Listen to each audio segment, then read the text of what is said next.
Praise lord. దేవుని పరిశుద్ధమైన నామమునకు మహిమ కలుగునుగాక. ప్రభు పేరట మీ అందరికీ హృదయపూర్వక వందనాలు.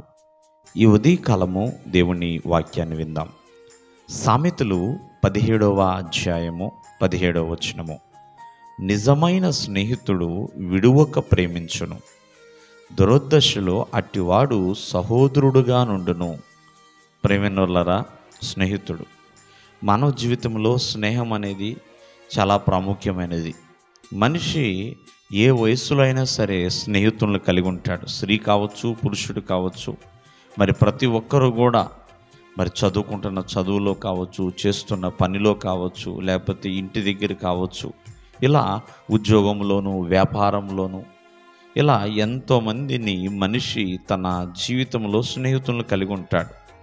చూడండి, అందరూ నిజమైన స్నేహితులా అంటే కాదండి.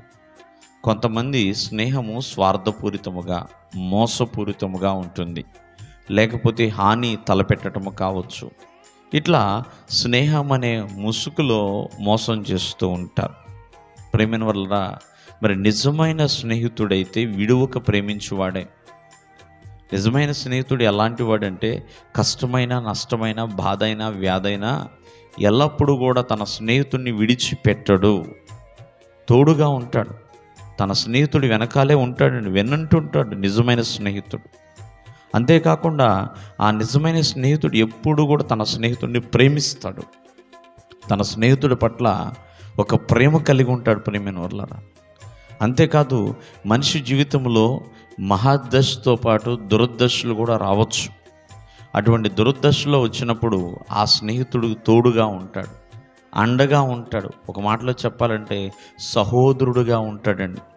ఒక రక్తము పంచుకు పుట్టిన తోడబుట్టిన వాడిగా ఎలా సహోదరుడుగా ఉంటాడో అటువంటి సహోదరుడుగా ఉంటాడు నిజమైన స్నేహితుడు.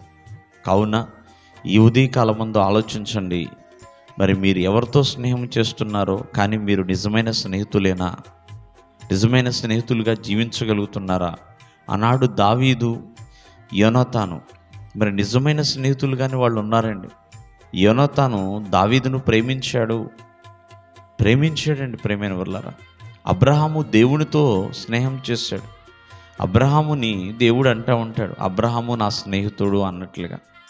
ఇలా ఎంతోమంది నిజమైన స్నేహాన్ని కలిగి ఉన్నవారు కొంతమంది అయితే, కొంతమంది వారి స్నేహంలో మోసమో స్వార్థమో ఉంటుంది.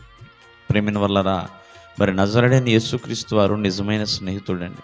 ఆయన మనల్ని విడిచిపెట్టలేదు, విడిచిపెట్టక ఎల్లప్పుడూ ప్రేమిస్తున్నాడు. మనకి కష్టమైన, నష్టమైన ప్రేమైన వల్లరా ఆదరణకర్తగా ఉంటాడు, ఓదార్పిస్తాడు, నెమ్మదినిస్తాడు. ఆ కష్టం, నష్టంలోంచి మనల్ని బయటికి తీసుకొస్తాడు. కావున ప్రతి ఒక్కరూ కూడా నిజమైన స్నేహాన్ని కలిగి ఉండాలి. దేవుడు మిమ్మల్ని ఆశీర్వదించునుగాక. ఆమేన్.